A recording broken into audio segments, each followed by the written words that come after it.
So, in 2025, the United States tried to play hardball with its neighbor to the north. The move? A sweeping round of tariffs on Canadian exports. It was part of a broader push to reinforce American energy dominance, secure borders, and crank up economic pressure on foreign suppliers. But here's the kicker, the one thing Washington couldn't afford to touch: Canadian oil. If you enjoyed this breakdown, don't forget to like, subscribe, and drop a comment. Your feedback helps shape what we cover next, and you being here keeps the conversation going. Thanks for watching. See you in the next one.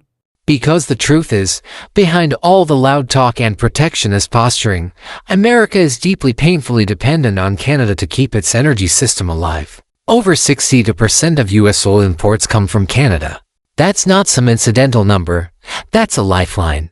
And more specifically, it's Alberta's heavy crude oil, the thick, sludgy stuff that U.S. refineries were literally built to process.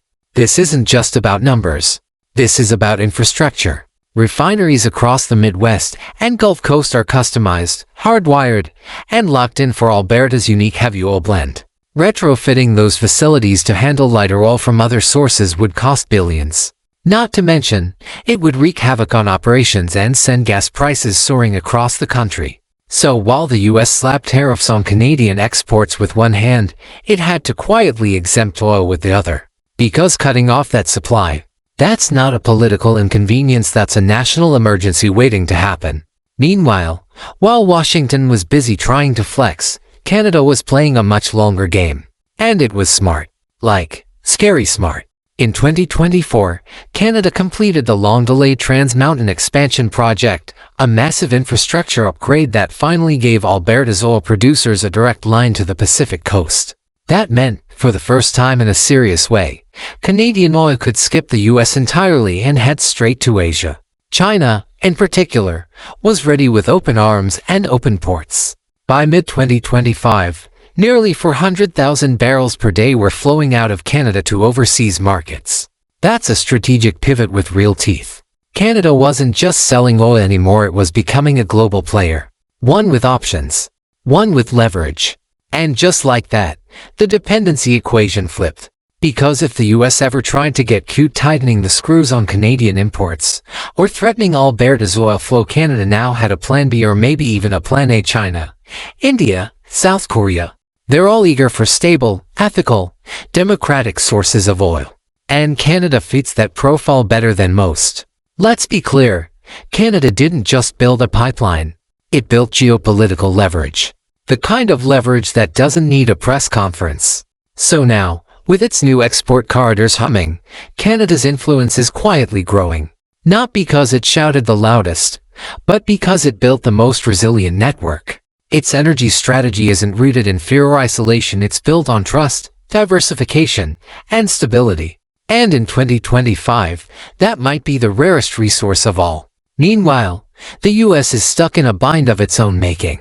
Its own refineries are basically married to Canadian oil. Divorce would be messy, expensive, and economically disastrous. No alimony needed, just sky-high gasoline prices, potential supply shocks, and an angry electorate. And yet, the U.S. tried to bluff. It tried to use tariffs as a way to reassert dominance.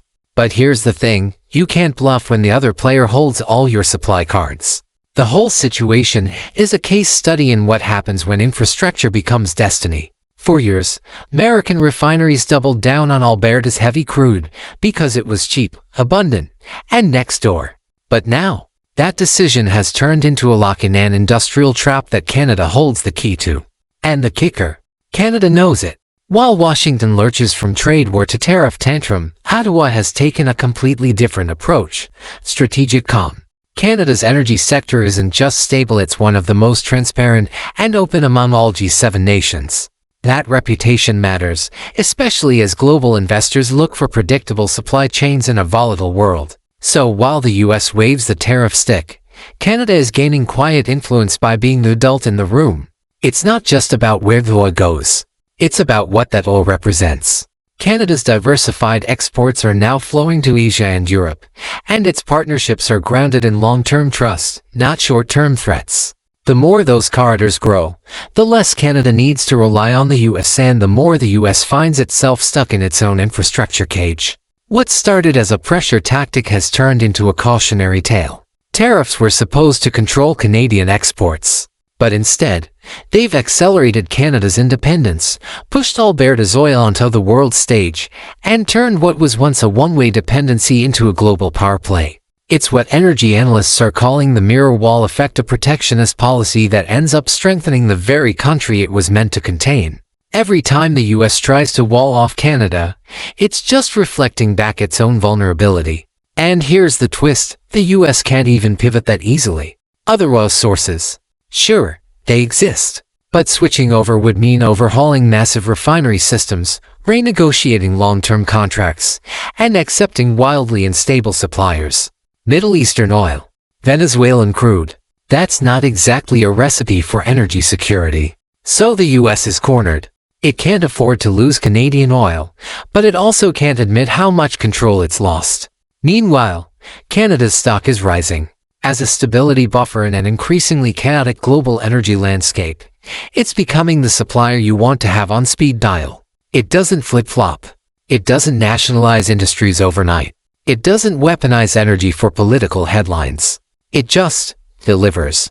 Quietly. Consistently. And that consistency. That's the new soft power. That's what makes a country more than a supplier. It makes it a strategic player.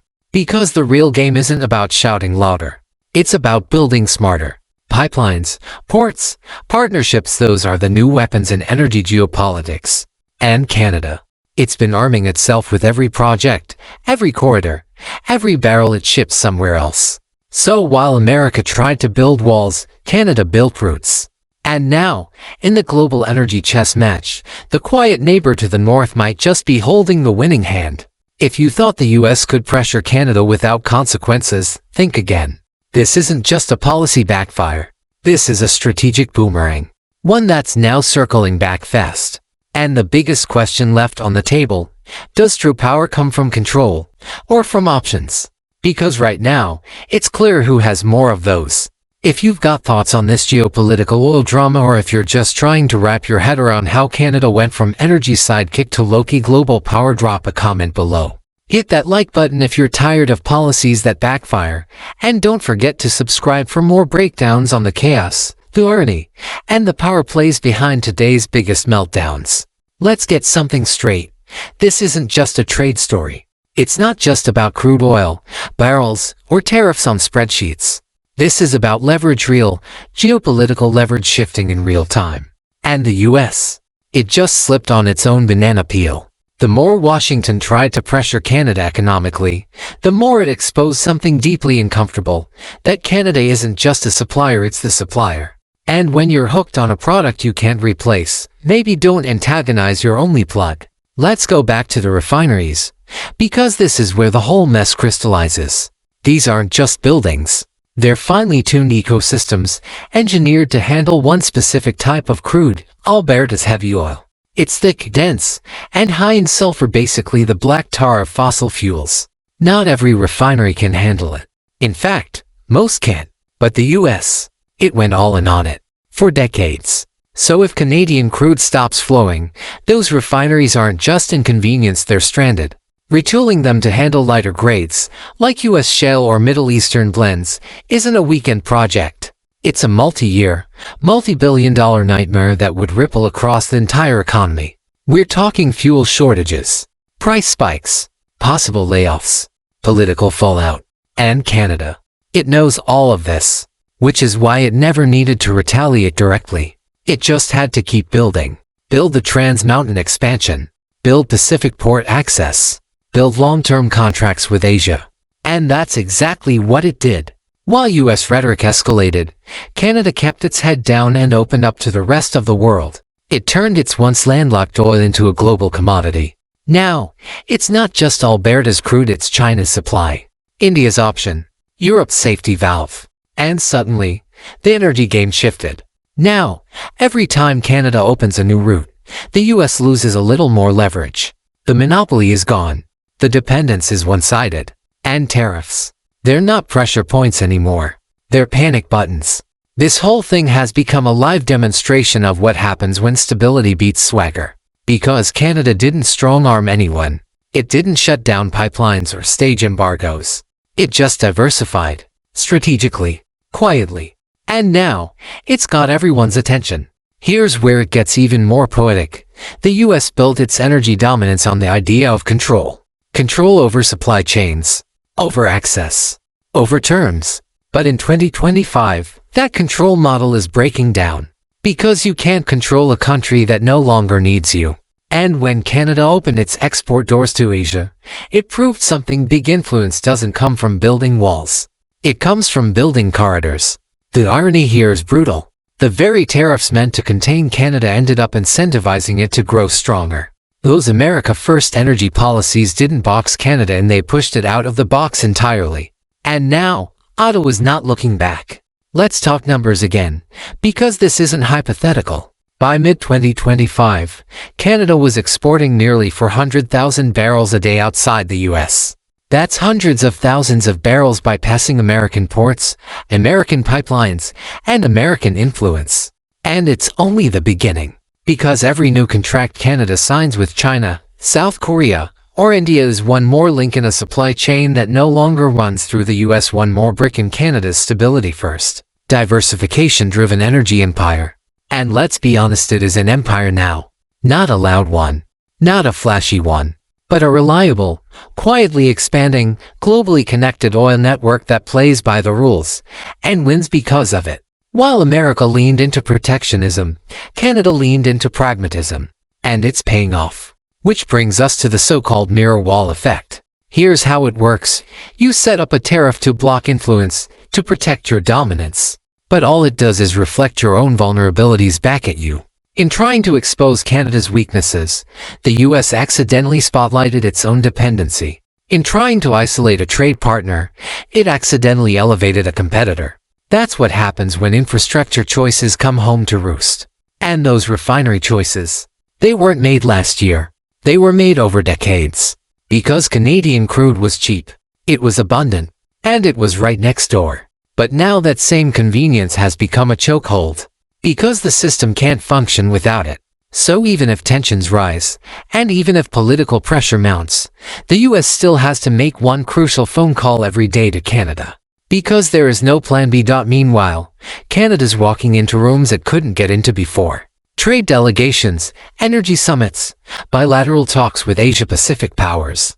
Because when you've got stable supply, a functioning democracy, and newly unlocked export capacity, you're not just welcome, you're in demand. And here's where Canada's real superpower kicks in: trust. That's what truly separates it from other energy exporters. You can't say that about Russia, or Venezuela, or even some Middle Eastern countries. Markets see Canada as safe, transparent, predictable. Those are boring words, until the world is on fire and you need fuel that arrives on time, every time. In that environment, boring becomes powerful. And investors, they notice. Long-term contracts, infrastructure partnerships, overseas joint ventures. This is what real power looks like in 2025. Not tariff threats and trade wars, but reliability. Stability has become the currency of geopolitical influence. So what now? The US is stuck. It either continues pretending it holds all the cards or it starts playing catch-up. But catching up would mean investing billions into infrastructure changes it wasn't planning for.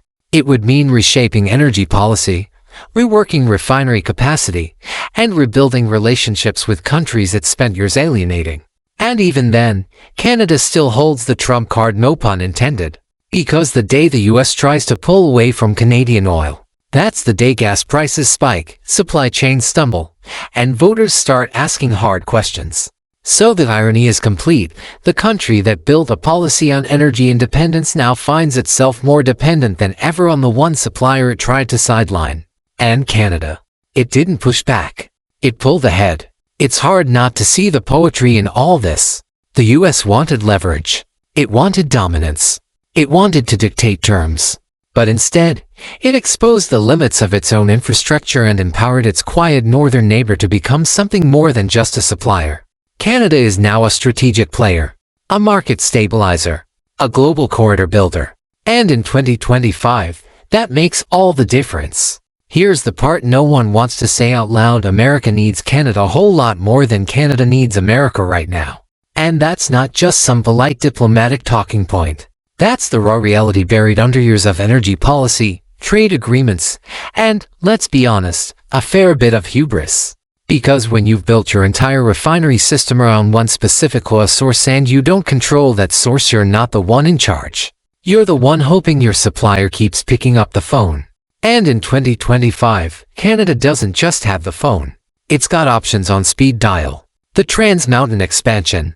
That was a game changer. That single project cracked open a new era. For decades, Canada's oil was basically landlocked, trapped by geography, policy delays, and U.S. dominance. The only real export path was south, into American pipelines and American markets. But once the Pacific route opened, the floodgates didn't just trickle, they surged. Canada didn't just diversify its oil exports. It redefined them. Now, tankers are leaving the West Coast loaded with Alberta crude bound for Asia. Countries like China and India are locking in long-term deals, thrilled to secure oil from a stable, democratic country that doesn't threaten supply every time a political wind shifts. And that shift in trade routes. That's where Canada quietly flipped the script. Because if you're the US, and your neighbor suddenly starts selling your lifeline product to your competitors, that's not just trade. That's leverage. Let's talk about what leverage looks like in real time. It looks like Canada expanding exports overseas while U.S. refineries grow increasingly anxious about maintaining their current flow. It looks like new partnerships in Asia and Europe forming outside the traditional North American energy alliance. And it looks like global players putting their trust and money into Canadian infrastructure, not American volatility. Because here's the other piece. The U.S. hasn't exactly been a picture of reliability lately. From trade wars to government shutdowns to endless regulatory flip-flops, the country's energy policy has been anything but consistent. And that lack of predictability, it scares investors. It scares buyers. It makes people look elsewhere. Canada, on the other hand, has been playing the long game. Quietly. Deliberately. The Trans Mountain expansion didn't happen overnight. It took years of planning, environmental reviews, and public consultation. But it got done. And now, it's doing what protectionist policies never could, making Canadian oil more competitive without needing America. That's the part that stings. Because for the US, energy dominance was supposed to be the crown jewel of its economic strategy. But that strategy assumed everyone else would play along, that suppliers would stay dependent, that markets would stay local, that control would come through volume and threat. But in 2025, that assumption is collapsing. Canada isn't the junior partner anymore. It's the one with the reliable oil, the transparent market, and the new pipelines reaching across oceans. While the US throws tariffs like darts, Canada builds bridges. And in geopolitics, bridges last longer than tantrums. And the more Canada proves it can thrive without leaning on the US, the more leverage it has in every negotiation. Want to renegotiate trade terms? Canada can walk. Want to impose new energy restrictions? Canada can reroute. Want to politicize the oil flow? Canada can let you find out what $7 gas looks like. This is where infrastructure becomes a weapon, not in a hostile way, but in a strategic and shakeable way. Because when you've got functioning pipelines, export terminals, and signed shipping contracts with the Pacific Rim, you don't need to posture. You just let the numbers talk. And those numbers are getting louder. By mid-2025, 400,000 barrels a day were leaving Canada without touching U.S. soil. That's not a small leak. That's a realignment. And it's sending a clear message: the monopoly is over. America doesn't own the game anymore. Here's the kicker: this wasn't some grand plan Canada laid out years ago in response to tariffs. It's simply what smart policy looks like. It's what happens when a country plays to its strengths: stability, infrastructure, transparency. Because in a global market where unpredictability is the norm, Canada has made itself the exception. If you've been watching this unfold and thinking, wait, are we the ones who got outmaneuvered? You're not alone. Tell us what you think. Was this a slow burn checkmate from Canada, or just a classic case of self-sabotage by the US? Drop your thoughts in the comments. Give this video a like if you're into watching global power shifts unfold in real time. And don't forget to subscribe for more deep dives into the most dramatic stories playing out Behind the headlines.